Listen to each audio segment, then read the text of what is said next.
Hello and welcome to the Raj academy. और आज इस वीडियो में हम लोग देखेंगे 1 फरवरी 2025 के करंट अफेयर्स जो बहुत ही महत्वपूर्ण होने वाले हैं।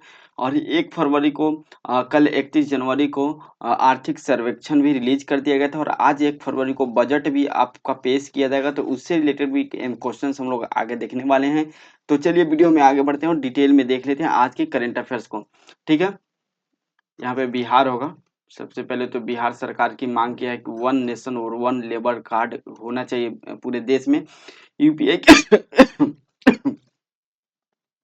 यूपीआई लेन-देन के नए नियम लागू किए गए, जो आपका यूपीआई पैटर्न है उसको चेंज किया गया है।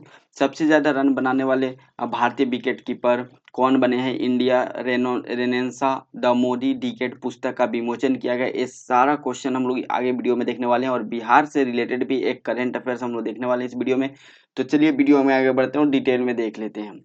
तो देखिए, वीडियो में आगे बढ़ने से पहले डेली हम लोग ये काम करते हैं, क्या करते हैं, तो हम लोग बिहार स्पेशल का जो प्रीवियस ईयर क्वेश्चन है उसको देखते हैं।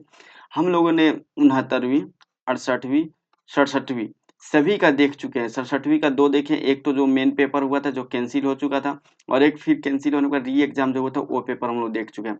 अब हम लोग 66वीं का देख रहे हैं। ठीक है, चलिए क्वेश्चन नंबर 1 है, बिहार के प्रथम मुख्यमंत्री कौन थे? बिहार के प्रथम मुख्यमंत्री थे Shri Krishna Singh. Option A right answer हो जाएगा। क्या आंसर हो जाएगा? Option A is the correct answer, Shri Krishna Singh. Bihar में कांग्रेस का प्रथम अधिवेशन रखा गया था। बिहार में कांग्रेस का प्रथम अधिवेशन पटना में हुआ था 1912 में, पटना के बांकीपुर में। ऑप्शन ए राइट आंसर होगा। और सेकेंड टाइम गया में हुआ था, ठीक है, 1923 में। नेक्स्ट है, जयप्रकाश नारायण की कौन सी उपाधि दी गई थी? जयप्रकाश नारायण को लोक नायक की उपाधि दिया गया था। ऑप्शन बी राइट आंसर हो जाएगा। बिहार की स्थापना कब की गई थी? बिहार की स्थापना कब किया गया था? बिहार का स्थापना 1912 में किया गया था। ऑप्शन बी राइट आंसर हो जाएगा। और एक क्वेश्चन 17th बीपीएससी का जो 13 दिसंबर वाला पेपर हुआ उसमें आया था और दो बार ये आया था। सेम क्वेश्चन 2 बार रिपीटेड था एक ही उस एग्जाम में। बिहार में 3 कठिया पद्धति में नील की खेती के लिए भूमि का कितना भाग अमानत रखा जाता था? तो भूमि का कितना भाग अमानत? 3 कठिया, यानी 1 कट्ठा में 3, तो 1 कट्ठा में 20 धूर होता है, तो 3/20 रखा जाता था। ठीक है, तो ऑप्शन सी राइट आंसर हो जाएगा। रामविलास पासवान ने अपना राजनीतिक सफर किस राजनीतिक दल से प्रारंभ किया था? रामविलास पासवान जो है अपना राजनीतिक सफर संयुक्त सोशलिस्ट पार्टी से शुरुआत किए थे। ऑप्शन सी राइट आंसर हो जाएगा। बिहार में राजनीतिक के स्वर्गीय रघुवंश प्रसाद सिंह पहली बार किस लोकसभा के लिए निर्वाचित हुए थे? जो रघुवंश प्रसाद सिंह है पहली बार 11वीं लोकसभा के लिए चुनाव जीते थे। ऑप्शन बी राइट आंसर हो जाएगा। नेक्स्ट है 8 नंबर क्वेश्चन, चंपारण में इंडिगो के किसानों की दशा और गांधी जी का ध्यान किसने आकर्षित किया था? राजकुमार शुक्ल ने किया था। ऑप्शन डी राइट आंसर हो जाएगा। सेम क्वेश्चन हम लोग 67वीं में भी देखे हुए हैं। तो क्वेश्चन बिहार स्पेशल में बहुत रिपीट होता है। अगर आप केवल प्रीवियस ईयर याद कर लीजिएगा तो आपका काम बन जाएगा। प्राचीन महाजनपद मगध की प्रथम राजधानी कौन सी थी? जो प्राचीन महाजनपद थी वह मगध की प्रथम राजधानी थी, वो कौन थी? तो देखिए, मगध की प्रथम राजधानी कौन थी? गिरिब्रज थी। कहाँ पे? गिरिब्रज। गिरिब्रज प्रथम राजधानी थी। ठीक है, मगध की। बाद में उदयन के द्वारा, किसके द्वारा? उदयन के द्वारा क्या बना दिया गया? पाटलिपुत्रा बना दिया गया। तो लेकिन प्रारंभ में कहाँ थी? गिरिब्रज थी। तो इसी में किसी ऑप्शन में नहीं, तो ऑप्शन ए यहाँ पे राइट आंसर, उपयुक्त में से कोई नहीं। स्वामी सहजानंद निम्न में से किससे संबंधित थे? एक किसान आंदोलन से संबंधित है बिहार में। ऑप्शन सी राइट आंसर हो जाएगा। तो आज के करंट अफेयर हम लोग शुरू करते हैं। 9955128211 पे आप मैसेज कर सकते हैं अगर आपको कोई भी डाउट होता है और कोई भी समस्या होती है तो आप इसका समाधान यहाँ कर सकते हैं। ये मेरा टेलीग्राम है, आप यहाँ पे ज्वाइन हो जाइए, यहाँ पे आपको पीडीएफ वगैरह देखने को मिल जाएगा। तो सबसे पहले हम लोग बिहार का न्यूज़ देख लेते हैं। अगर बिहार की न्यूज़ की बात करें तो यहाँ पे नीतीश सरकार के द्वारा हुआ क्या है कि दिल्ली में, कहाँ पे? दिल्ली में जितने भी कृषि मंत्री हैं सभी राज्यों के कृषि मंत्री का एक बैठक हुआ है। सभी राज्यों के कृषि मंत्री का एक बैठक हुआ है और इस बैठक में जो बिहार के श्रम संसाधन मंत्री हैं संतोष कुमार सिंह, सर श्रम संसाधन जो बिहार के हैं संतोष कुमार सिंह, इन्होंने आवाज उठाया है कि बिहार के जो मजदूर है वो दूसरे स्टेट में जब काम करने जाते हैं तो उनको बहुत सारी समस्याओं का सामना करना पड़ता है। इसके लिए पूरे देश में वन लेबर और one labour card, one nation one labour card की प्रावधान होना चाहिए ताकि जितने भी देश में जो मजदूर है सभी के लिए क्या हो? सभी के लिए नियम समान हो। ठीक है, तो यहाँ पे ये पॉइंट आपको याद रखना है। One nation one labour card की मांग केंद्र सरकार से किसने किया? बिहार सरकार के द्वारा किया गया है। बस इतना ही याद रखना है, क्योंकि बहुत हाईलाइटेड न्यूज़ नहीं है, लेकिन हो सकता है अगर फ्यूचर में ये हाईलाइट हो जाए। अभी हाल आज शाम 5 बजे का न्यूज़ है, इसलिए मतलब कल शाम 5 बजे का न्यूज़ है। ठीक है, चलिए क्वेश्चन नंबर देख लेते हैं हम लोग। एनपीसीआई, ठीक है, एनपीसीआई ने यूपीआई लेन-देन के लिए सख्त अनुपालन की घोषणा की है, जिसमें डैश से लेन-देन आईडी में विशेष पात्रों पर प्रतिबंध लगाया है। देखिए, एनपीसीआई, ठीक है, जिसका फुल फॉर्म होता है national payment corporation of India के द्वारा ही यूपीआई को हैंडल किया जाता है। ठीक है, यूपीआई को हैंडल किया जाता है। तो अब हम लोग जो यूपीआई होता है, जैसे मान लेते हैं मेरा नंबर है 9955128211। अब यहाँ पे at the rate Y B L ये फोन पे का हो जाता है, at the rate X B L ये अमेजोन पे का हो जाता है, at the rate I C I C I करके ये आईसीआईसी बैंक का हो जाता है यूपीआई। ठीक है, तो यहाँ पे बोला गया है कि एनपीसीआई के द्वारा बोला है कि ये जो बीच में आप लोग ये लगाते हैं ना, ये बीच में ये वाला जो लगाए हुए हैं, eight the rate, hashtag, dot, कुछ भी स्टार, जो भी लगाते हैं ये अब आपको नहीं लगाना है। तो यही नियम चेंजिंग किया है जो है वो यूपीआई के एनपीसीआई के द्वारा। अब आपके जो नंबर और अल्फा न्यूमेरिक रहेगा, यानी अल्फाबेट रहेगा और नंबर ही रहेगा केवल आपके यूपीआई में। यही चेंजिंग किया और ये नियम 1 फरवरी 2025 से लागू हो चुका है पूरे देश में। ऑप्शन ए राइट आंसर हो जाएगा। ठीक है, रिपीट हो गया क्वेश्चन। यहाँ पे आप देख सकते हैं एनपीसीआई ने 1 फरवरी 2025 से सख्त यूपीआई नियम को लागू किया है, जिसमें जो है वह यूपीआई से eight the rate, hatch, dollar, percent का जो साइन है यूपीआई आईडी से वो आपको हटाना पड़ेगा। एनपीसीआई का full form national payment corporation of India होता है, यानी भारतीय राष्ट्रीय भुगतान निगम। ये पॉइंट आपको याद रखना है। और इसको क्यों किया जा रहा है, बदलने का कारण क्या है, तो सुरक्षा बढ़ाने के, एकरूपता सुनिश्चित करने और लेन देन प्रक्रिया में जो भी प्रॉब्लम होता है उसको रोकने के लिए ये प्रावधान किया गया है। एनपीसीआई की स्थापना 2008 में किया गया था और भारतीय रिजर्व बैंक के द्वारा। ठीक है, भारतीय रिजर्व बैंक और भारतीय संघ बैंक संघ के द्वारा इसका स्थापना किया गया था। वर्तमान में इसका एनपीसीआई का हेडक्वार्टर मुंबई में स्थित है। और इसका उद्देश्य क्या है एनपीसीआई का? इसका उद्देश्य है कि भारत में खुदरा भुगतान प्रणालियों का संचालन और विकास करना। एनपीसीआई के द्वारा ही यूपीआई यानी यूनिफाइड पेमेंट इंटरफेस चलाया जाता है, यूपीआई का फुल फॉर्म। ठीक है, रुपे कार्ड और एईपीसी यानी आधार इनेबल्ड पेमेंट सिस्टम जो है ये एनपीसीआई के द्वारा अंडर ही ये सब काम करता है। हाल ही में जो हम लोग का यूपीआई है, यूपीआई जो भारत का एनपीसीआई के तौर पर यूपीआई जो है वह फ्रांस में चालू हो चुका है। कहाँ पे? फ्रांस में चालू हो चुका है। तो आप यहाँ पे देख सकते हैं नेपाल में भी इसको चालू हो चुका है। ठीक है, और यहाँ पे भूटान, यूएई, ये हर जगह ये धीरे धीरे पूरे दुनिया में फैल रहा है। तो ये आपको याद रखना है। नेक्स्ट बात करते हैं, हाल ही में किस भारतीय फिल्म को जापान अकादमी फिल्म पुरस्कार के लिए नामांकन के साथ अंतर्राष्ट्रीय मान्यता मिली है?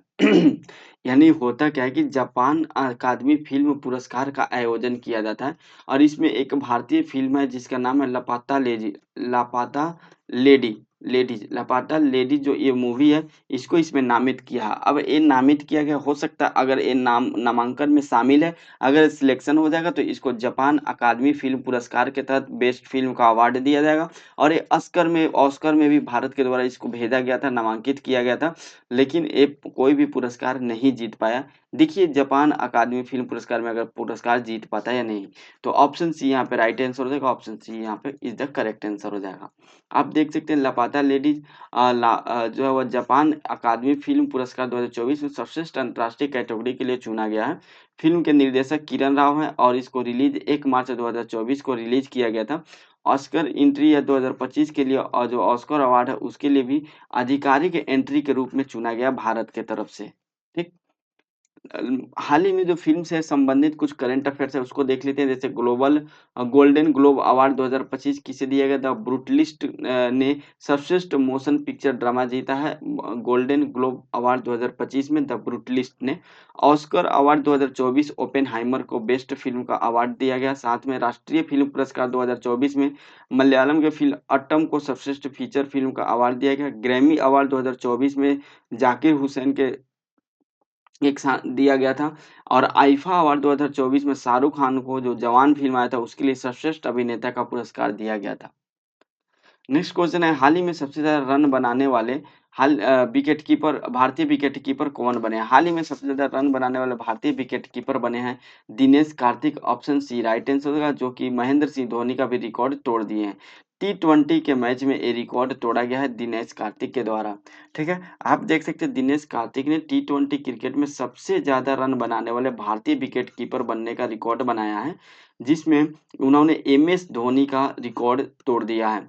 और उन्होंने जो है वो दिनेश कार्तिक जो है वो 7451 T20 रन बनाए हैं एज अ कैप्टन, और sorry as a wicket keeper, और 409 मैच में 361 पारियों में उपलब्धि हासिल की है। वहीं महेंद्र सिंह धोनी की बात करें तो अभी उनका 7432 रन है और 342 पारियों में उन्होंने बनाए थे, लेकिन अब वो तो संन्यास ले चुके हैं, तो अब नंबर 1 पे दिनेश कार्तिक रहेंगे। थर्ड नंबर पे संजू सैमसंग है, 7327 रन है इसका 280 पारियों में। नेक्स्ट है, खेल से संबंधित करंट अफेयर्स की बात करें तो चैंपियन ट्रॉफी 2025 का आयोजन कहाँ पे किया जा रहा है? पाकिस्तान और संयुक्त अरब अमीरात में किया जाएगा, जो कि फरवरी में ही इसका आयोजन किया जाएगा। भारत अपना सभी मैच कहाँ खेलेगा? सऊदी अरब अमीरात में खेलेगा। इंडिया अपना सारा मैच, याद रखिएगा। ठीक है, हम पश्चिम बंगाल ने 33वीं संतोष ट्रॉफी का खिताब जीता है। बॉर्डर गावस्कर ट्रॉफी 2025 ऑस्ट्रेलिया ने जीता और भारत इसमें उप विजेता रहा है। भारत क्या रहा है? उप विजेता भारत रहा है। नेक्स्ट हम लोग बात करें तो केरल में सीनियर राष्ट्रीय पुरुष हैंडबॉल चैंपियनशिप जीता है केरल ने। भारत ने महिला अंडर 19 T20 एशिया कप का खिताब जीता है। आईपीएल 2025 श्रेयस अय्यर जो है वह आईपीएल 2025 के लिए दिल्ली पंजाब किंग्स के 17वें कप्तान कप्तान बने हैं। देवजीत शौकिया बीसीसीआई के सेक्रेटरी बने हैं हाल ही में, और प्रभतेज सिंह भाटिया इसके कोषाध्यक्ष बने हैं। लियोनेल मेसी को अमेरिकी राष्ट्रपति पदक से भी सम्मानित किया गया है। नेक्स्ट हम लोग बात कर लेते हैं, प्रसिद्ध मूर्तिकार ललिता लतिका कट्ट का निधन हो गया। इनका संबंध इनका इनका संबंध किस क्षेत्र से था? तो इनका संबंध जो था वह मूर्तिकार से था। ऑप्शन बी राइट आंसर होगा। यह एक बीएचयू से पढ़ी लिखी एक मूर्तिकार थी। बाद में इन्होंने मूर्ति के लिए वडोदरा के यूनिवर्सिटी में एडमिशन भी लिया, और इनको 2010 में भी एक अवार्ड दिया गया था जो चाइना के द्वारा दिया गया था। और इनका जो सबसे प्रसिद्ध जो कलाकृति है इनका यह है, जवाहर भवन जो नई दिल्ली में है, जवाहर भवन में पंडित जवाहरलाल नेहरू जी की एक कांसे की मूर्ति बनाई थी। कांस्य की मूर्ति बनाई थी, और ये जो है काफी फेमस है। तांबा का मूर्ति बनाया गया था।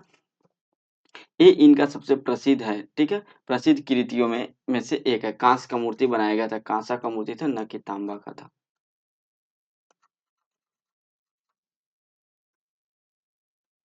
ठीक है, चलिए तो ऑप्शन बी यहाँ पे राइट आंसर हो जाएगा। आप यहाँ पे देख सकते हैं 76 साल वर्ष की आयु में इनका निधन हो गया, और ये मूर्तिकार एमएस विश्वविद्यालय बड़ौदा से इन्होंने मूर्तिकार की शिक्षा ली थी। और 20 फुट की जो मूर्ति है जवाहरलाल नेहरू की, ये इन्हीं के द्वारा बनाया गया था। कांस्य की मूर्ति है। 2010 में इनको बीजिंग काला द्विवार्षिक पुरस्कार से भी सम्मानित किया जा चुका है। अगर हम लोग हाल ही में निधन से संबंधित कुछ इंपॉर्टेंट करंट अफेयर्स देखें तो हाल ही में शारदा सिन्हा का निधन हो गया, जो कि लोक गायिका थी और बिहार कोकिला के नाम से शारदा सिन्हा को जाना जाता है। और पद्म विभूषण भी इनको मिला है हाल ही में। क्या मिला है? पद्म विभूषण दिया गया है। 2025 में इनको पद्म विभूषण दिया गया।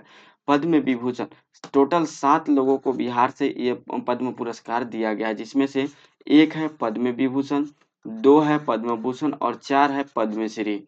ठीक है, रोहित बल जो कि फैशन डिजाइनर, इनका हाल ही में निधन हो गया। डॉक्टर रोहिणी गोडवेल प्रख्यात भौतिकवादी थे, इनका भी हाल ही में निधन हो गया। रतन टाटा का हाल ही में निधन हो गया, जो कि टाटा सन्स के चेयरमैन थे। डॉक्टर के रामचंद्रन का निधन हो गया, वह विंग कमांडर थे, सेवानिवृत्त थे। डेविड लिंच जो कि महान निर्देशक थे, उनका भी हाल फिलहाल में निधन हो गया। पी जयाचंद्रन यह एक मशहूर सिंगर थे, इनका भी निधन हो गया। और डॉक्टर मनमोहन सिंह जो भारत के पूर्व प्रधानमंत्री थे, उनका भी निधन हो गया है यहाँ पे हाल ही में। नेक्स्ट हम लोग देख लेते हैं 10वें भारत के विज्ञान फिल्म महोत्सव का आयोजन कहाँ किया गया? 10वें नंबर का विज्ञान फिल्म महोत्सव का आयोजन गोवा की राजधानी, कहाँ पे? गोवा की राजधानी पणजी में किया गया। कहाँ पे? गोवा की राजधानी पणजी में किया गया। तो ऑप्शन सी यहाँ पे राइट आंसर हो जाएगा। Option C is the correct answer.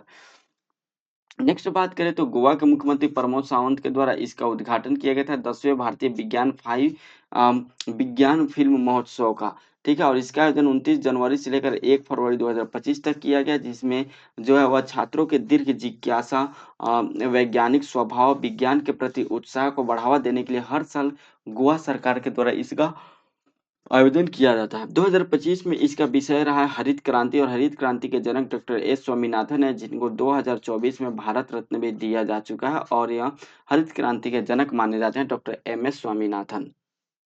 हाल फिलहाल में कुछ प्रमुख महोत्सव के बारे में देख लेते हैं। जैसे प्रथम बोडोलैंड महोत्सव नई दिल्ली में आयोजित किया गया। भारतीय सैन्य विरासत महोत्सव नई दिल्ली में। फ्लाइंग फेस्टिवल जूंगा हिमाचल प्रदेश में इसका आयोजन किया गया। गंगा उत्सव हरिद्वार में इसका आयोजन किया गया। 21वां दिव्य कला मेला जबलपुर में, और खर्ची पूजा महोत्सव त्रिपुरा में। हेमिस फेस्टिवल लद्दाख में। अम्बुबाची मेला गुवाहाटी असम में इसको शुरू किया गया। साथ में सागा दावा त्योहार सिक्किम में शुरू किया गया, और चिथिराई महोत्सव जो है वो मीनाक्षी मंदिर में मनाया जाता है, चिथिराई महोत्सव। योग महोत्सव जो है वह पुणे में इसका आयोजन किया गया। फूलदेई महोत्सव की बात करें तो उत्तराखंड में। डोल जात्रा महोत्सव पश्चिम बंगाल में। एलोरा अजंता महोत्सव महाराष्ट्र में, और त्रिशूरपुरम महोत्सव केरल में आयोजन जो है वह किया जाता है। ठीक है, नेक्स्ट बात करें, नवोरा जात्रा त्योहार का आयोजन किस राज्य में किया गया? किस राज्य में किया गया? नवोरा जात्रा जो त्योहार है इसका आयोजन तेलंगाना में किया गया। ऑप्शन सी राइट आंसर होगा, तेलंगाना में इसका आयोजन किया गया। ठीक है, नगोबा जात्रा त्योहार जो है वो आदिलाबाद तेलंगाना में गोंड आदिवासियों का त्योहार है एक प्रकार से, और ये लोग जो है वो सर्प के लिए पूजा ये लोग करते हैं। ठीक है, किसके लिए? सर्प के लिए पूजा करते हैं। ओके, और ये जो त्योहार है मेषराम कबीले के द्वारा मनाया जाता है, जो दूसरा सबसे बड़ा आदिवासी त्योहार है। दूसरा सबसे बड़ा आदिवासी त्योहार है। अब आपके दिमाग में क्वेश्चन है कि पहला सबसे बड़ा आदिवासी त्योहार कौन है? वह है मेद्राम जात्रा, जिसको कुंभ के बाद भारत का दूसरा सबसे बड़ा मेला माना जाता है। ठीक है, इसमें एक गुसाड़ी नृत्य भी किया जाता है। गुसाड़ी नृत्य नागोबा जात्रा त्योहार में किया जाता है। ये भी पॉइंट आपको याद रखना है। नेक्स्ट हम लोग बात करें तेलंगाना के बारे में। इसकी स्थापना 2 जून 2014 को हुआ था। इसका राजधानी हैदराबाद में है। मुख्यमंत्री श्री ए रेवंत रेड्डी जी हैं, और यहाँ के राज्यपाल हैं श्री विष्णु देव शर्मा। प्रमुख त्योहार की बात करें तो तेलंगाना में बेनालू बथुकम्बा उदागी ये प्रमुख त्योहार हैं तेलंगाना के। और तेलंगाना से रिलेटेड कुछ करंट अफेयर्स देखें तो नए नेशनल हल्दी बोर्ड की लॉन्च किया गया तेलंगाना में, और इसका हेड क्वार्टर भी तेलंगाना में ही बनाया गया है। सदला बथुकम्मा उत्सव 2024 तेलंगाना में मनाया गया, और रायत भरोसा योजना किसानों को योजना जो है वह तेलंगाना के द्वारा शुरू किया गया, जिसमें किसानों को 12,000 रुपये प्रति एकड़ प्रदान किए जाते हैं। अब कुछ प्रमुख त्योहार देख लेते हैं। जैसे पश्मीना महोत्सव हाल फिलहाल में नेपाल में मनाया गया। अंतर्राष्ट्रीय सरस्वती महोत्सव हरियाणा के द्वारा मनाया जाएगा। कल के करंट अफेयर्स में हम लोग देखे थे। पंग साउ पास अंतर्राष्ट्रीय महोत्सव अरुणाचल प्रदेश में। पोंग साउ पास अरुणाचल प्रदेश में। वही ओ मेला कोलकाता कोलकाता। भारत का सबसे पुराना पुस्तक मेला 2025 में 48वां पुस्तक थीम देश जर्मनी। नेक्स्ट बात करें तो मैड्रिड अंतर्राष्ट्रीय पुस्तक मेला 2025 भारत थीम देश होगा। परशुराम कुंड मेला अरुणाचल प्रदेश में होगा। मोडवेत महोत्सव टोडा जनजाति द्वारा नीलगिरी पहाड़ी पर मनाया गया। छठा अंतर्राष्ट्रीय बाजरा महोत्सव बेंगलुरु में मनाया गया। और काम्बाला उत्सव बेंगलुरु के भैंसों की दौड़ होता है बेंगलुरु में मनाया गया। गढ़ी मई महोत्सव नेपाल में मनाया गया। कनुमा महोत्सव तेलंगाना में मनाया गया। ये पॉइंट आपको याद रखना है। नेक्स्ट है, हाल ही में किसके द्वारा Indian renaissance the Modi decade पुस्तक का विमोचन किया गया? यह पुस्तक का विमोचन किनके द्वारा किया गया? अमित शाह के द्वारा किया गया। ऑप्शन सी राइट आंसर हो जाएगा। अमित शाह के द्वारा इस पुस्तक का विमोचन किया गया है। आप देख सकते हैं इस पुस्तक में जो प्रधानमंत्री नरेंद्र मोदी का जितने भी उपलब्धि है सभी उपलब्धियों के बारे में टू द पॉइंट इसमें मेंशन किया गया है। हम लोग कुछ पुस्तक और लेखक देख लेते हैं। जैसे अमित शाह ने ही हाल ही में जम्मू कश्मीर एवं लद्दाख थ्रू द एसेज पुस्तक का विमोचन किए हैं, जो कि 2000 से लेकर 3000 साल पुराना जो है वह जम्मू कश्मीर और लद्दाख की जो स्टोरी है वो इसमें ऐड किया गया है। माई विलवेड लाइफ या अमिताभ कुमार के द्वारा लिखा गया है। भारत के 75वां महान क्रांतिकारी का थीम जो है वह भीम सिंह के द्वारा लिखा गया। India at rate 100 KV. Subramaniam के द्वारा लिखा गया।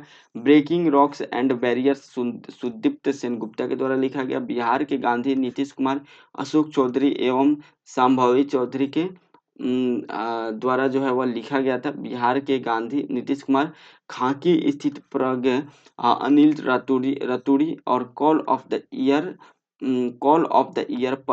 नथवानी को यहाँ पे जो है वह लिखा गया। कारगिल परिमल नथवानी के द्वारा कॉल ऑफ द गिर पुस्तक लिखा गया है।